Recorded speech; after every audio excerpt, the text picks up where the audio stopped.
Hey,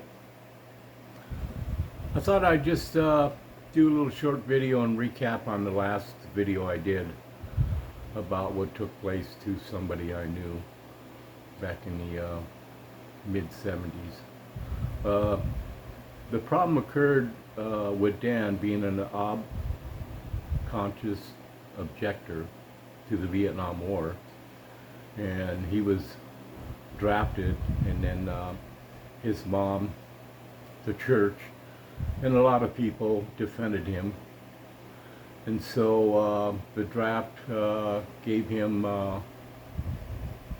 somewhat orders to work for a nonprofit organization for 2.5 to 3 years. I forgot what the total time was. But to make a long story short, he made some bad mistakes. Now, just because you don't want to go into war and you go to court and you don't go in the draft and they send you off to work for a nonprofit organization doesn't mean anything wrong.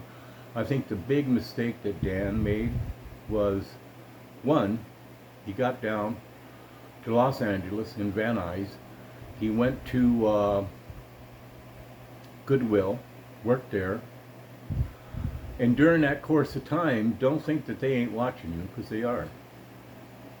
And his mistake was he never once went to church, which he claimed he was a Jehovah's Witness and a regular churchgoer and all that stuff, you know. And then he decided he'd party, smoke dope, do drugs, drink, and they're watching you. They see all that, and game's over.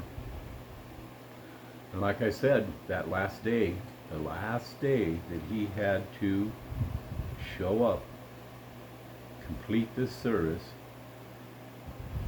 when he came back, he was gone, mentally, nuts, and never recovered. So it's something to keep in mind. They will give you a little rope, give you some slack, but they're watching you. Especially if you're going against the grain. And in Dan's case, his big mistake was just partying it up, having a good old time, not going to church, and the end result was they took action. All right, I'm going to end this. Hasta la vista.